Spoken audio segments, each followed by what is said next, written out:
Welcome to another episode of the Blemished Beauty Podcast. This podcast was designed with you in mind.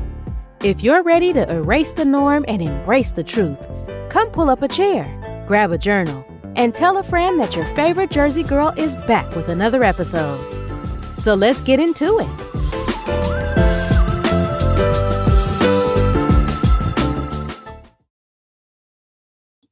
Hey y'all, welcome to another episode of the Blemished Beauty Podcast with your host, your favorite Jersey girl, Shira Renee. And today's conversation is going to be a little different. You have seen his face more than once on this platform, but today is his first debut solo dolo on the Blemished Beauty Podcast. So tonight I have the pleasure of sitting down with Charlie Nice, and he is a poet, a prophet, and a dreamer. So we're going to talk to him. We are still in season 4, talking about survivor stories. So we're going to dig a little deep into his life and all the things that he has survived. So after the interlude, I will bring to the stage Charlie Nice.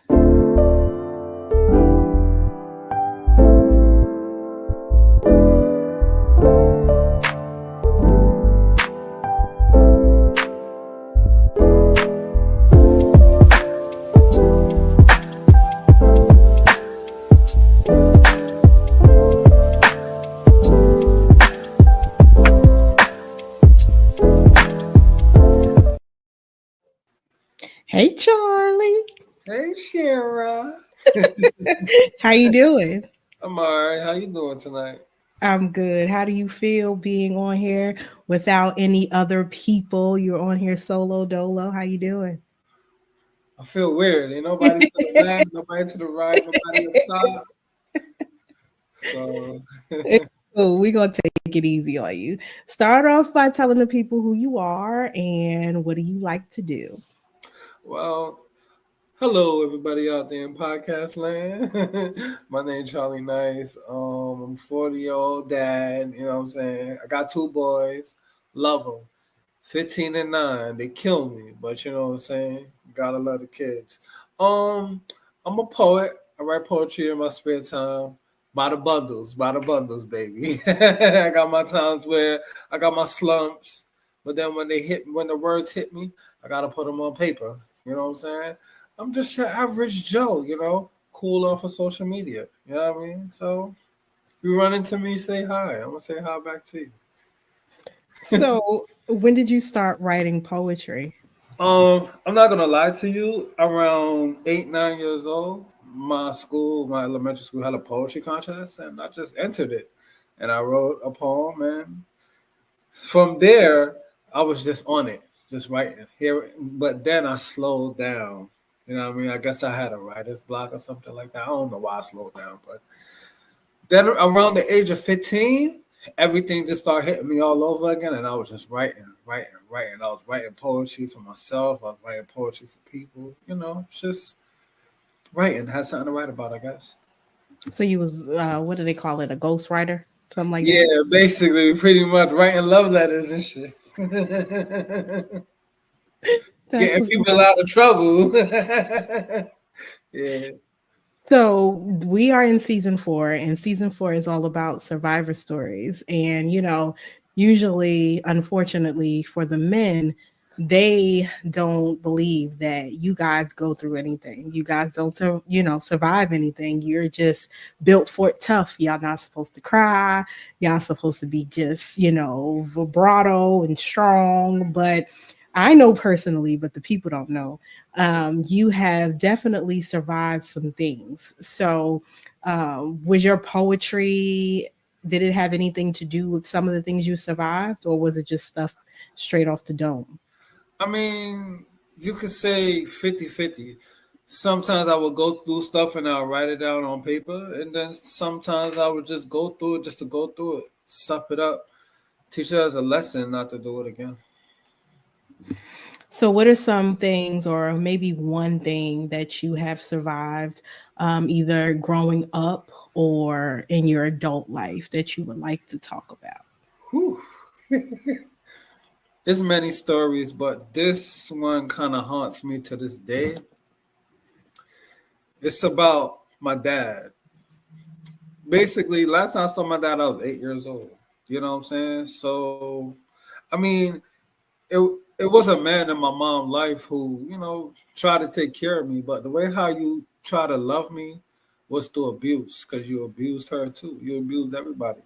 So it kind of messed me up on how to take care of my kids, because when I hear, oh yeah, I'm a good dad, this, that, and the third, it kind of bugged me because I don't think I'm a good dad, because I ain't had a good dad in my life. I didn't have that male figure in my life to show me how to do certain things, so that kind of messes with me day in and day out.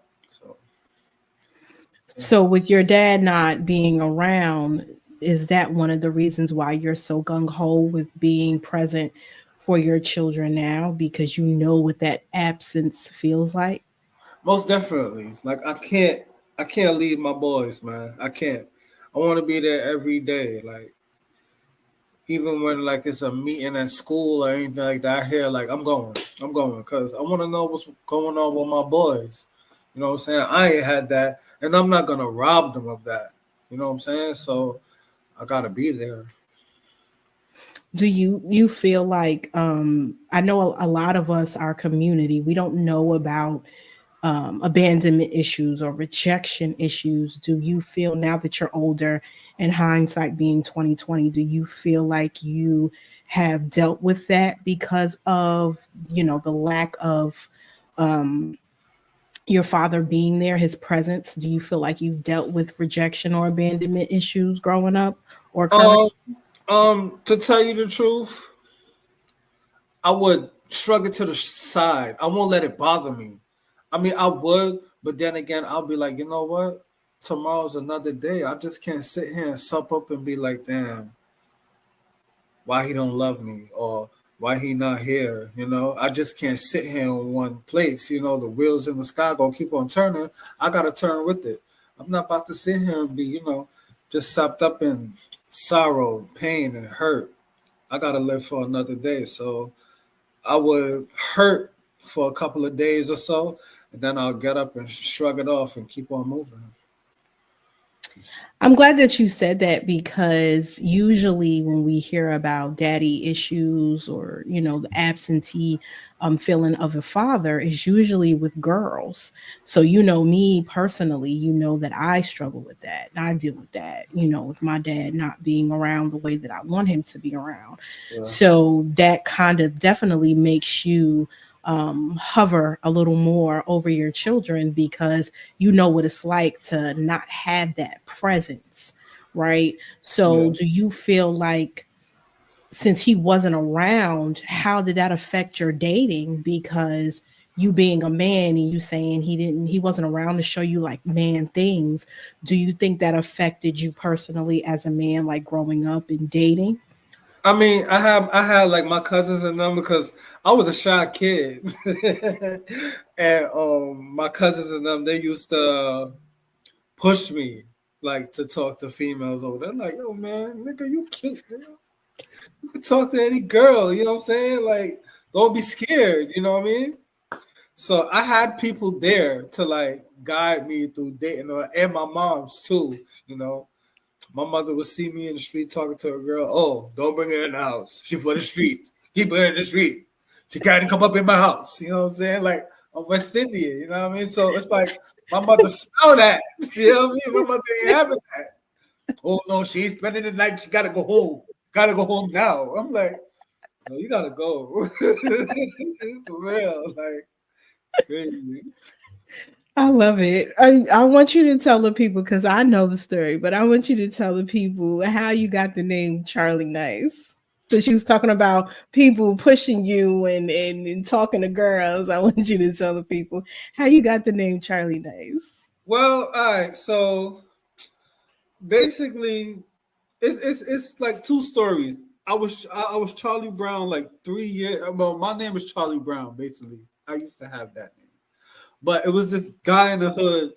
He was going around hurting people and doing a lot of BS. You know what I'm saying? So other people started looking for him, and I was like, oh no. Nah, chill. That's not me. So I changed my name, Charlie Nice. You know what I'm saying? Me and my homies or whatever, we had went out one night and we was macking and hanging. And my boy saw me talking to this girl. He was like, "Yo, the nigga nice right there." I was like, "Say that again." My nigga nice. So I was like, "Charlie Nice, Charlie Nice." Yeah. That's me. That's hilarious. So you said that you're a shy kid. Do you still have your shyness now that you're an adult? Yeah, I do. You just gotta give me some time to warm up, baby. I'm like one of them old cars, baby. Gotta sit and go warm up. And is that in general? Like, is just random? Like when you meet people, is that dating? Is that just you in general? You're just a normal shy person. Me in general, yeah.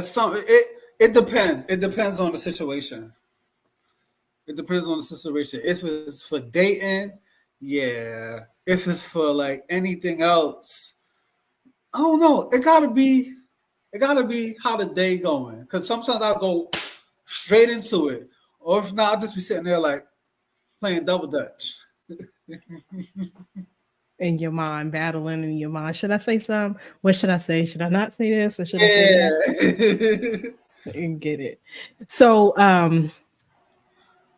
does your poetry, do you feel like Charlie Nice, would you say, because Charlie is not your name, we're not going to tell the people your name, but do you feel like Charlie Nice is your alter ego? You know how Beyonce has Sasha Fierce and Toni Braxton, she's normally shy, but when she gets on stage, she's just this sexy, sultry, person. Do you feel like Charlie Nice is your alter ego, would you say? Charlie Nice is the money maker. Mike is the one that gotta cash the checks in. Put it like that. So both of them are shy, or is it Mike that's shy and Charlie Nice is the one that will talk? Charlie Nice is the one that talk. Mike is the shy one. But then, as I said, like I got my days. You know what I'm saying? I can go straight into it as a whole person. Go straight into it and do what I gotta do. As I say, it gotta be the vibe, like how I feel, how I wake up in the morning, basically, I guess. So going back to, your dad and the things that you've experienced, do you have conversations with your sons, or just about life in general? Like what type of father are you? Because, we grew up in a society where children should be seen and not heard. How do you incorporate your relationship with your children since you've never had that? How do you establish your relationship with your children now that you're a dad? Well, I have two boys, 15 Elijah and 9 Jeremiah. My 15-year-old, I'm putting trust in him because I'm trying to show him that, I believe in you, Every chance I get to tell them, I'll be like, you can do anything that you want. You can be anything that you want to be. Don't let nothing stop your forward progress. I know those words familiar. So, you know what I'm saying? Like, I tell that to my boys, too, because I don't want nothing hindering them, I just want them to be strong-minded. I want them to have no fear. I talk to them, and I pour into them as much as I can. My 15-year-old, me and him, we kind of separating now. I don't like that, so I guess I'm gonna have to, put my foot down in his ass. You know what I'm saying? Because I don't want nothing happening to him. I don't want the streets to gobble him up because the streets are deadlier. It's getting worse and worse, But I'm happy that my 15-year-old is a homebody, so I don't got really nothing to worry about him. It's my 9-year-old. he all over the place, but his smile brightens up my sad days anytime, any day. You know what I'm saying? And I'm just proud of my boys. I'm happy that I have them here with me. Yeah, those the last ones, they're not for the weak. Okay. Yeah. Like I think God did that on purpose with the last borns, because if I would have had my youngest first, Mm-hmm. my oldest wouldn't be here. Like he would have been one and done because that 5-year-old, he's a piece of work.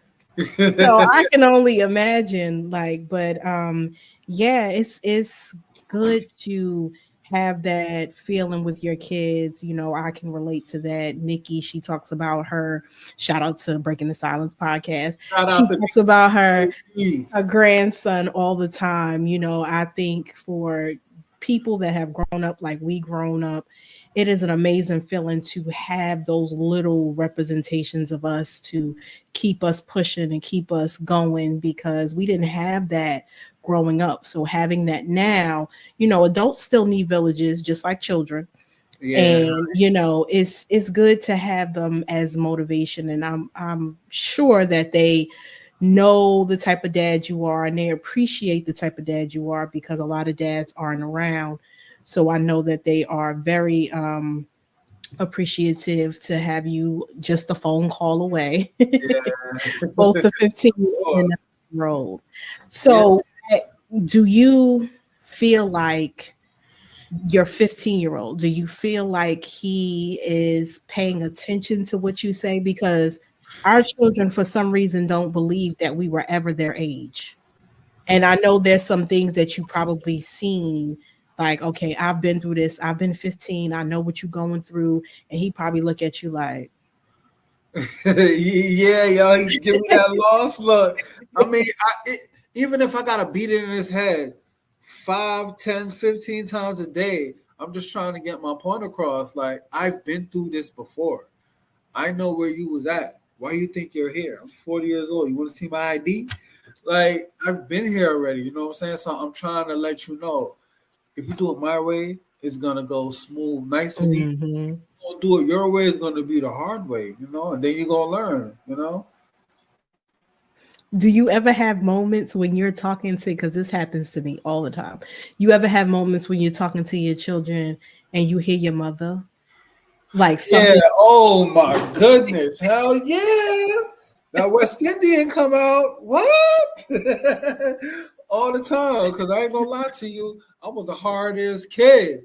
I was hard as, even though like my mom wasn't there, but when I got in trouble in school or anything like that, whoo, that woman standing right there with that belt in her hand. I was like, shit, how did you get here so fast?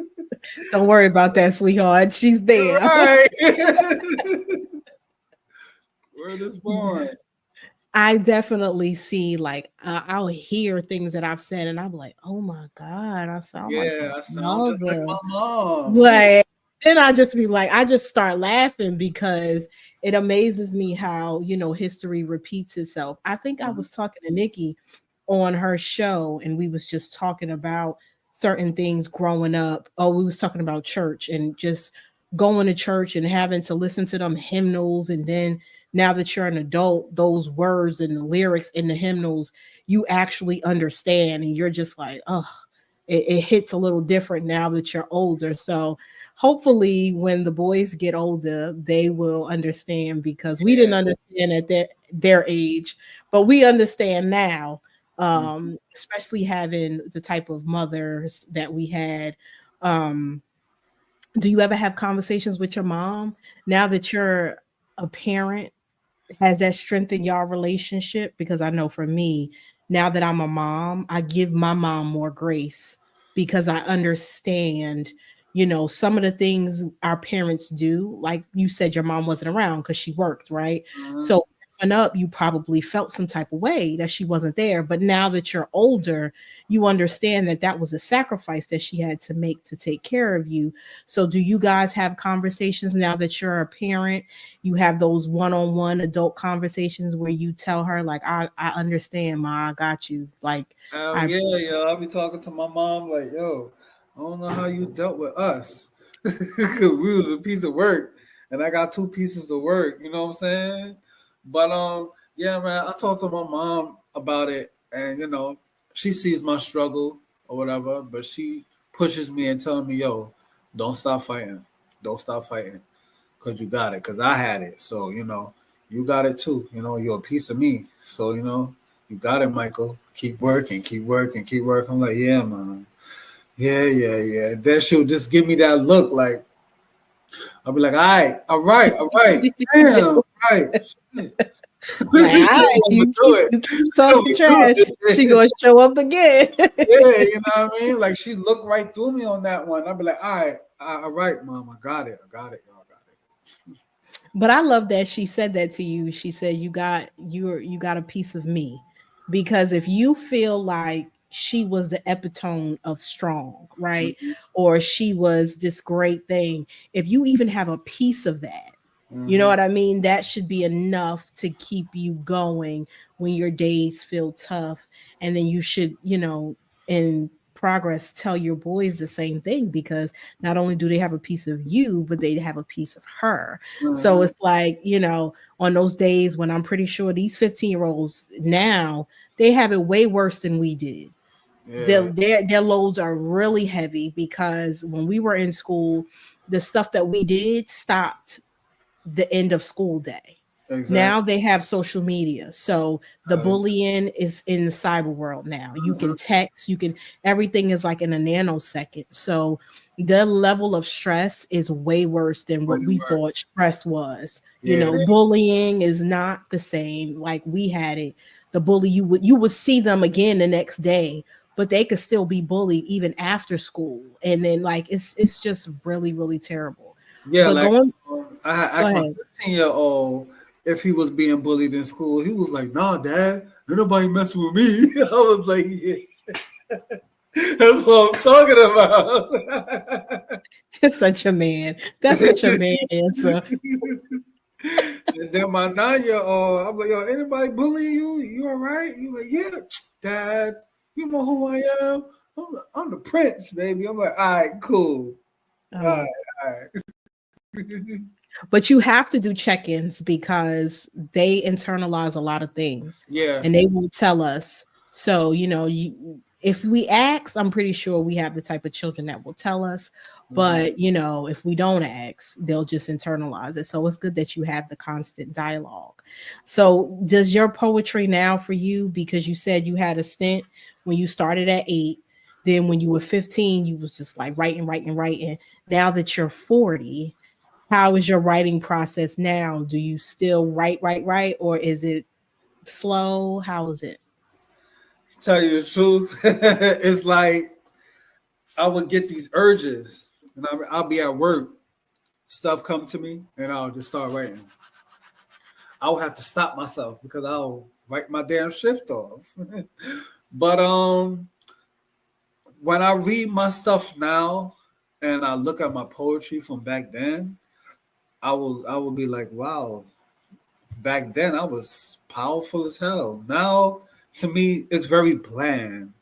It's kind of lackluster. I don't know why. Maybe it's me, because I could read a poem from back then and I read you something now, you'd be like, oh.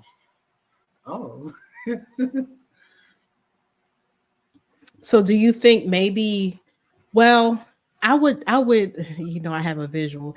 So like if you say, for example, let's talk R&B really quick. All right, cool. Somebody's first album is always the best because they're hungry. Exactly. They're hungry. So it's like, I guess it's the same thing with your writing, right? So when you started fresh out the gate at 8 years old, you were just like, oh, you were full. Now it's like you need that motivation, which is kind of backwards, because now that you're older, you would think that life and experience would give you that to write more, to be in depth, but it's not like that. So maybe life and experience has drained you. So now you have to find things to ground you so you can get back to it. Because when you were 8, you didn't have that. I was thinking that, like, damn, maybe I am like trained, but I still want to write. So I don't know. I gotta find my niche, I guess. So when you said, like, say for example, you was writing at work, right? And you had to stop because your break was over. Can you go back? Like, say you get off work and you want to go back to it. Can you immediately go back to it? Oh And yeah. Still continue? Oh no, that's not the thing. Like, I will write, and next thing I know, I look, an hour passed, 2 hours passed. I'm like, yo, I gotta finish work. Let me stop writing. Yeah, my mind will be overflowing, and then like after I finish work, it's gone. I lost. So I have to find a way to keep all of those words. Like, maybe I gotta speak it. I was just about to you're gonna have to like do like a voice thing. Yeah. Maybe I gotta speak it, and then put it in words, and be like, oh, that's what I was thinking. Okay.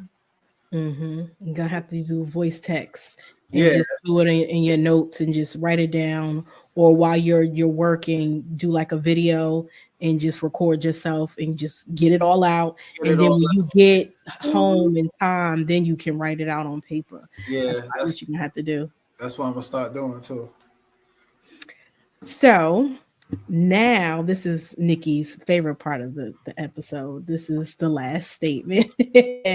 I want you to inspire a young man who may be watching this, or maybe a single mom who has boys and she doesn't have that male figure around to encourage her boys, or whatever the case may be. I want you to speak to the young men out here of the world today. Maybe the mom can play this for their sons, or the boys might be listening.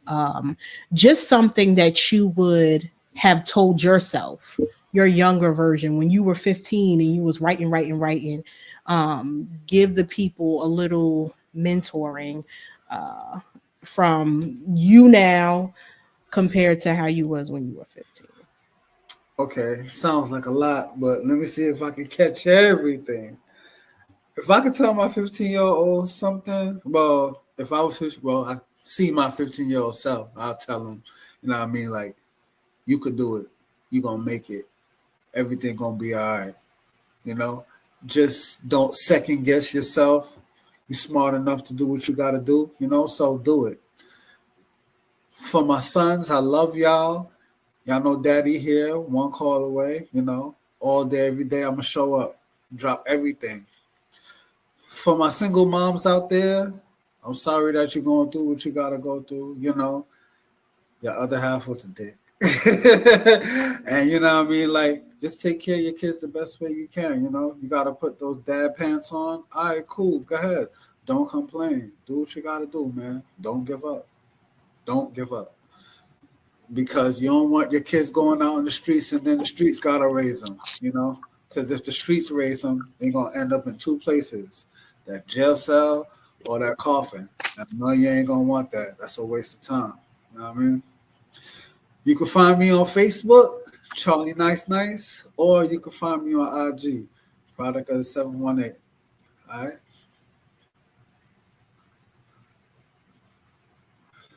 Well, I appreciate you for coming on here, finally giving me a solo episode and not just a round table. I appreciate you coming on here and owning your scars. You're welcome. So you guys, I hope that you enjoyed this episode. And as always, I want you to remember that you are graced and gifted for a time such as this. You have purpose in this world, and you have been created to do great and amazing things. So until next time, I'll talk to you guys later. We hope you enjoyed today's episode, and don't forget to leave a review. You can follow Shira on all major platforms and on YouTube at Shira Renee 510. Until next time, spread love, show grace, and shine bright.